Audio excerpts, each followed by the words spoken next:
Hello everyone, welcome back to English Junction, your favorite place to learn English in a simple and easy way. In our last video, we understood what a simile is, how it compares two different things using like, as, or so, and how it brings beauty to our sentences. But that's not all. Did you know that similes themselves have different types based on how they are used and what they express?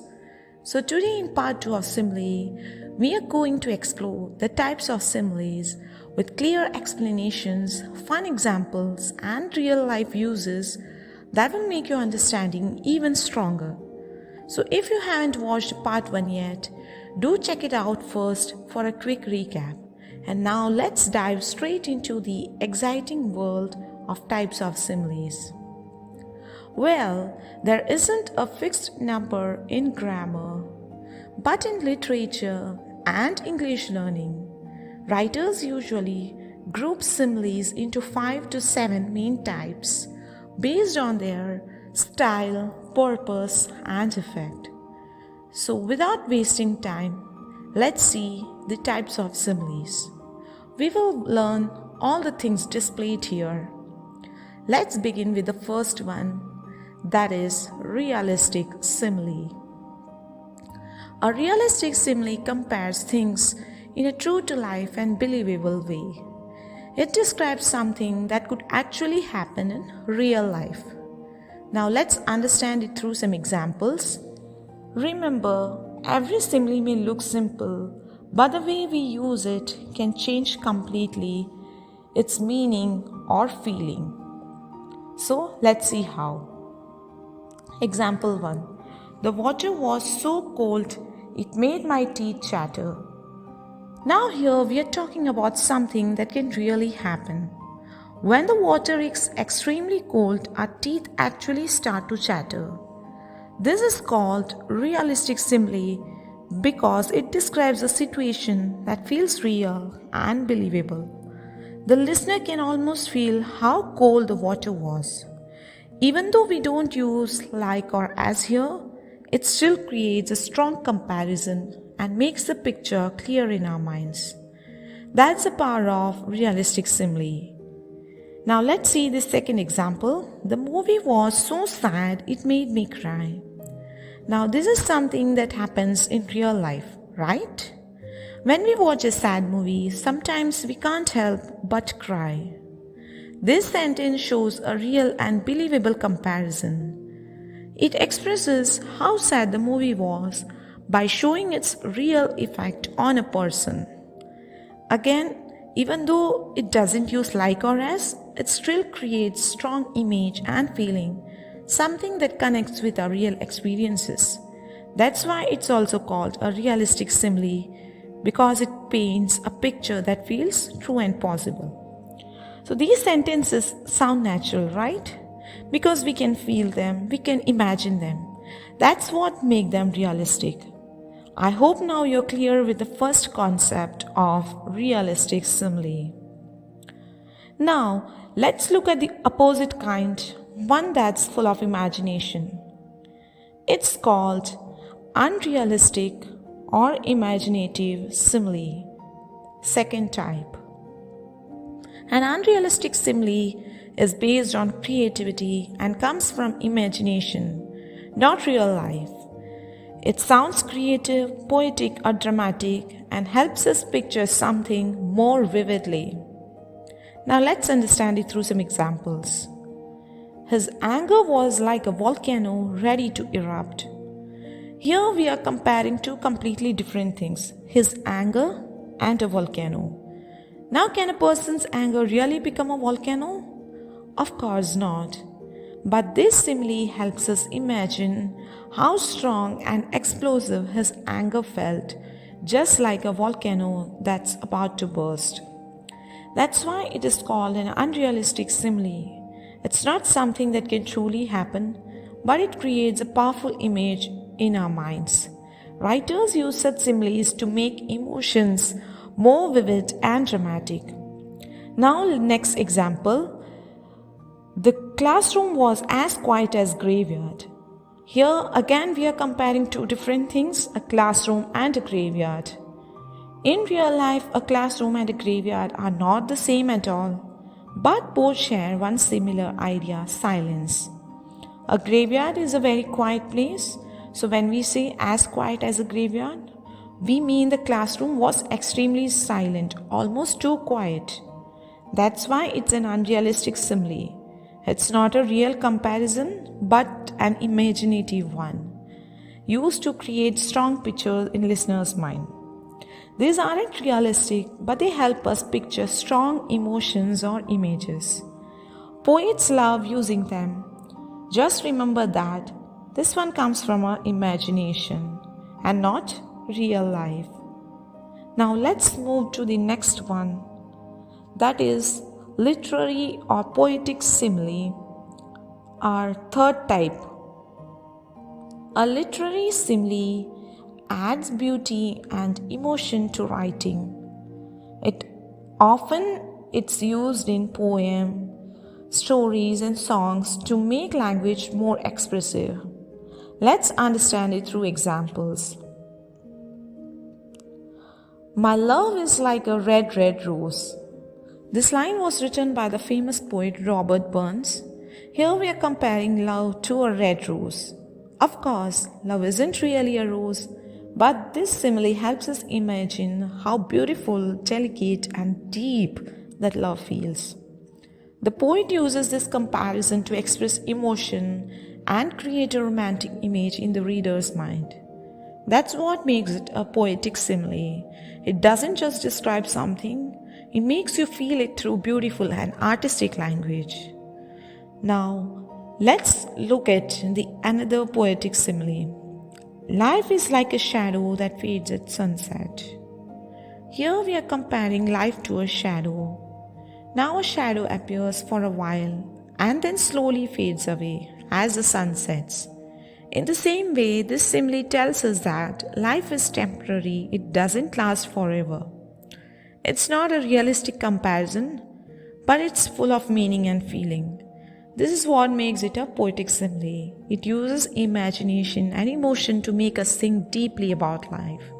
Writers and poets often use such similes to touch the hearts and create a mood in their poems. Beautiful, right? These similes make words sound artistic and emotional. The simile is used to add emotion, rhythm, and beauty to language. Now, let's add some laughter with the next type. Fourth one, that is humorous simile. And as the name says, it's funny. This makes us smile while comparing things.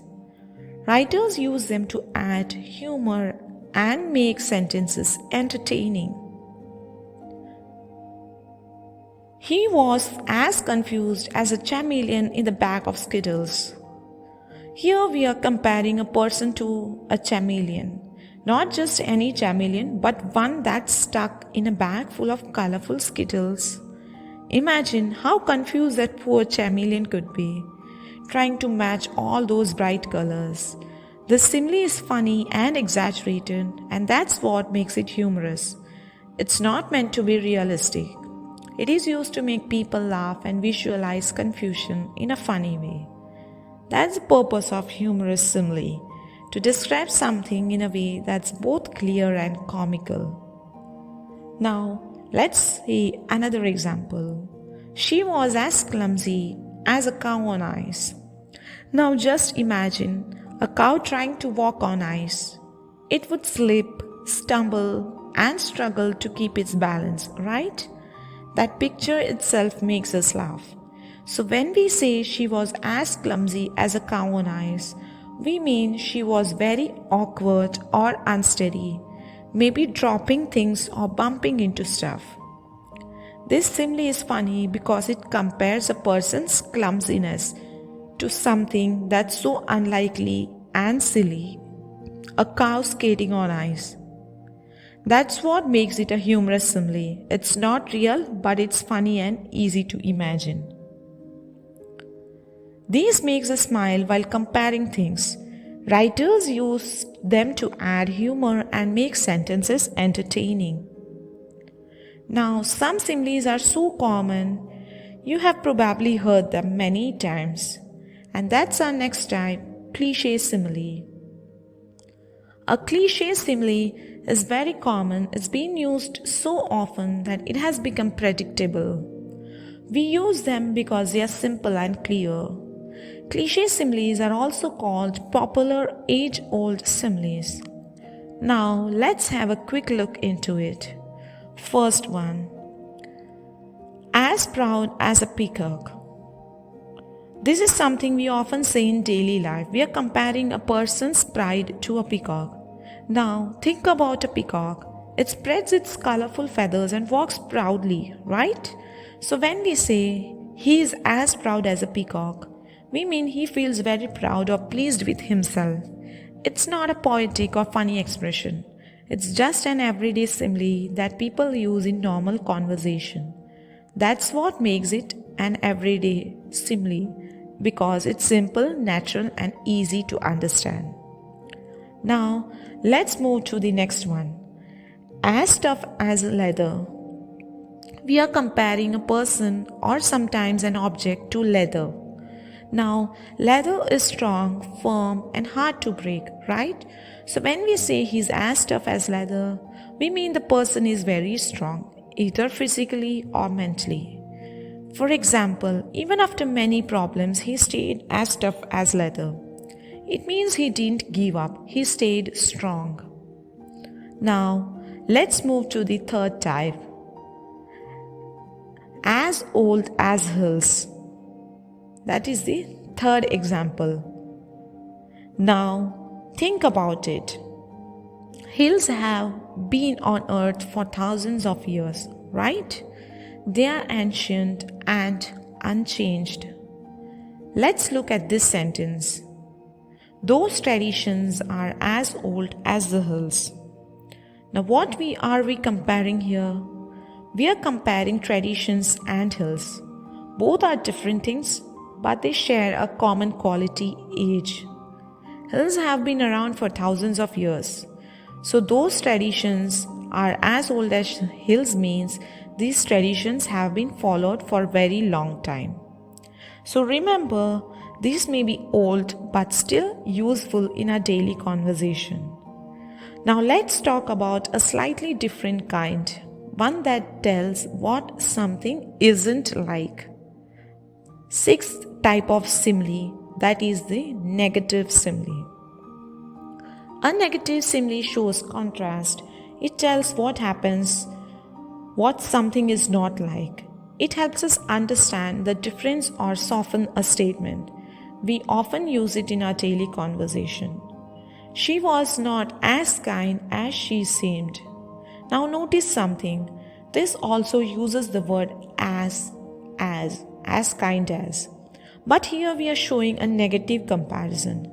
We are comparing her real nature with how she appeared to be. So it means she looked kind, but actually she was not that kind. Let's see how the comparison works.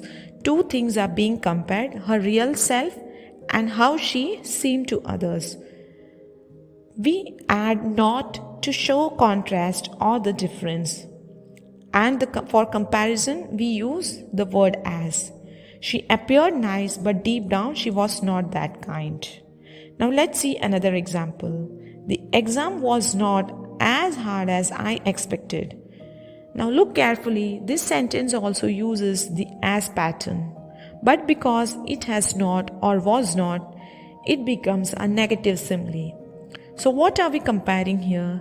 We are comparing two ideas. How hard we thought the exam would be and how hard it actually was. And the sentence means the exam was easier than I thought. So we are showing that something is less than what we expected. They all use not as to show the contrast. Simple, right? It's a clear way to compare things by saying what is not true. Remember, it's a simple but effective way to make the comparison in conversation. And finally, let's end with a simile used in ancient stories and epic poems. Our last and seventh type, that is epic or Homeric simile.